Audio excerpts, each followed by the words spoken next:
1-14 중요 자원 접근 통제 설명을 하면 중요 자원, 프로그램 설정, 민감한 사용자 데이터 등 중요 자원의 정의된 중요 자원에 대한 신뢰할 수 있는 접근 통제 방법, 권한 관리를 포함합니다.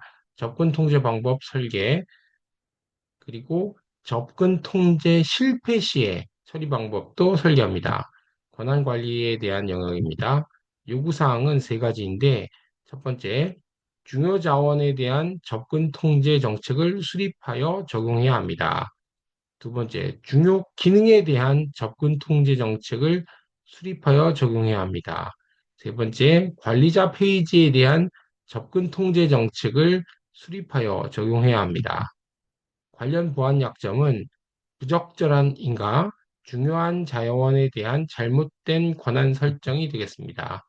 취약점을 보면 관리자 페이지의 노출, 관리자 페이지가 인터넷으로 접근 가능할 경우 해당 페이지는 공격자의 주 공격 대상으로 SQL 삽입, 무차별 대입 공격 등 다양한 형태의 공격의 빌미를 제공하게 되는 취약점이 있습니다.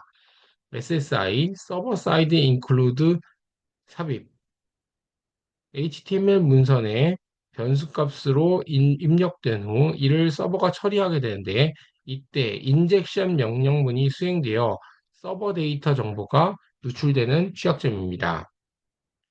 부적절한 인가, 프로그램이 모든 가능한 실행 경로에 대해서 접근 제어를 검사하지 않거나 불완전하게 검사하는 경우 공격자는 접근 가능한 실행 경로로 정보를 유출할 수 있는 취약점입니다. 중요 자원에 대한 잘못된 권한 설정, 읽기, 수정 등의 권한을 의도하지 않게 허가할 경우 권한을 갖지 않는 사용자가 해당 자원을 사용하게 될 수 있는 취약점이 있습니다. 고려사항은 첫 번째, 중요 자원 및 중요 기능에 대한 접근 통제 정책을 수립하여 적용합니다. 최소 권한, 권한 분리, 액세스 컨트롤 리스트, 접근 제어 목록, RBAC, RBAC 적용, 관리자 페이지에 대한 접근 통제 정책을 수립하여 적용합니다. URL이 쉽게 추측되지 않게 설정합니다. 암호화 통신 채널, TLS 등을 사용합니다. 접속 가능한 IP 설정, 80 포트 외 별도의 포트를 사용합니다. 진단 기준을 보면 중요 자원 접근 통제의 진단 기준은 중요 자원이 식별되어 있는지 확인합니다. 파일, 프로세스, 메모리, 데이터베이스, 정보 등으로 분류되어 식별합니다.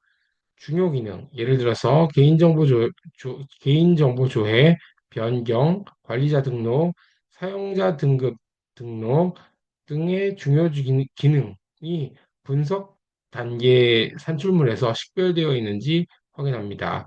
중요 자원 기능에 접근하는 사용자 또는 프로그램이 분류되어 있는지 확인합니다. 중요 자원 기능에 접근하는 사용자 프로그램의 접근 권한이 최소 권한으로 할당되도록 설계되어 있는지 확인합니다. 중요 자원 기능에 접근하는 사용자 또는 프로그램의 접근 권한이 자원별로 분리되어 활동되도록 설계되어 있는지 확인합니다. 중요 자원 기능에 대한 접근 통제 정책, 액세스 컨트롤 리스트나 롤 RBAC, RBAC 등 접근 통제 정책이 설정되고 접근 통제 기능을 구현하는 프로그램이 설계되어 있거나 접근 통제 기능을 제공하는 라이브러리를 활용하도록 설계되어 있는지 확인합니다. 접근 통제 기능의 접근 방식이 프레임워크의 컴포넌트를 활용하여 적용하는 경우 중요 자원 기능을 사용하는 모든 요청에 적용될 수 있도록 설계되어 있는지 확인합니다. 접근 통제 기능의 적용 방식이 개별 프로그램에서 적용하는 경우 대상 프로그램과 통제 기능 호출 방식에 대한 코딩 규칙이 개발 가이드에 반영되어 있는지 확인합니다. 관리자 페이지를 사용하는 포트가 일반 사용자 페이지와 다른 포트를 사용하고 있는지 설계 산출물, 아키텍처 설계서 어떻게해서 확인합니다. 외부 네트워크로부터 관리자 페이지에 접근이 차단되도록 설계되어 있는지 확인합니다. 관리자 페이지에서 관리자 페이지에 접근 가능한 IP 주소가 정의되어 있으며 설계에 반영되어 있는지 확인합니다. 관리자 페이지 접속 시 반드시 암호화된 통신을 사용하도록 설계되어 있는지 확인합니다. 관리자 페이지에 접속하는 경우 접속자나 접속 페이지의 정보가 로깅되도록 개발 가이드가 작성되고 프로그램이 설계되어 있는지 확인합니다.